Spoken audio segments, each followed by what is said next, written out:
so there's a link in the description box to a video I want to show people so they see that this is what Islam is really like.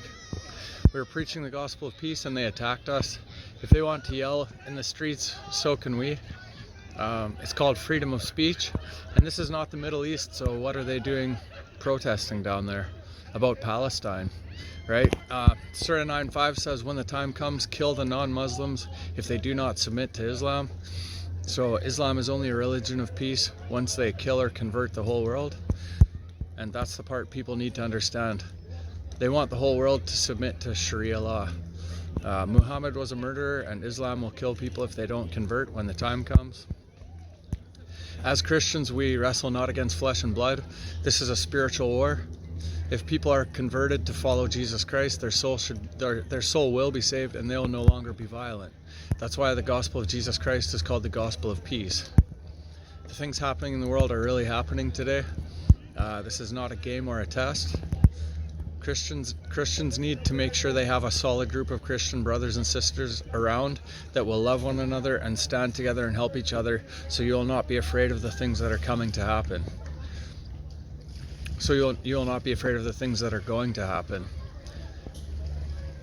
You shouldn't be afraid anyway, but having a fellowship of solid brothers and sisters is, we're called to be in community anyway and have unity in community, right? But having a community of strong brothers and sisters around will help you not be afraid, even though we're not supposed to be afraid, even unto death, right? The book of Revelation says they love not their lives unto death, right? So you're not alone. Preach the gospel to everyone around you and everyone you can. The more people you have around you that understand what's happening and are Christians, the safer you will be. You can build a little bubble around yourself. All Christians who are born again, and this is what I wanted to say about unity, and you need unity in your community, but all Christians who are born again and call Jesus Christ Lord have unity in the Spirit. We just have to. That's how it is. Every born again Christian has unity. We have unity together. We do.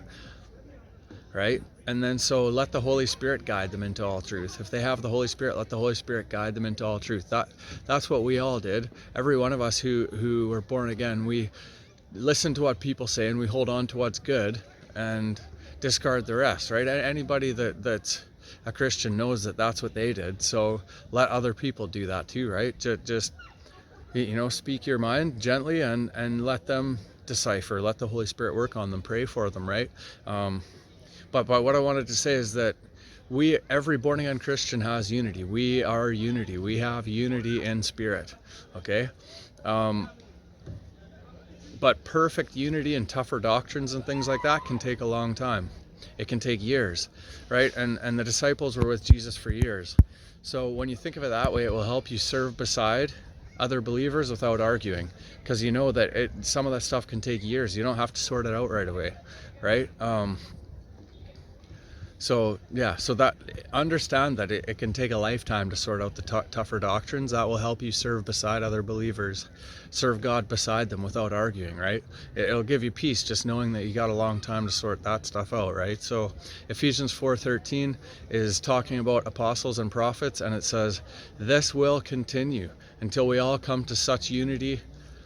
This will continue until we all come to such unity in our faith and knowledge of God's Son that we will be mature in the Lord, measuring up to the full and complete standard of Christ, right? So that's talking to mature believers, apostles and prophets, and it's saying that this is going to continue until we all come to such unity in the faith, right? So even back in the day, those believers, they had years together, and sometimes they still had disagreements, right? But they can serve together in unity and spirit, right? And not have arguments and not have beef with one another, right? So as Christians, we need to stand together and focus on pushing back the darkness, preach the gospel, pray for people, and disciple people. Much love and respect to all of you.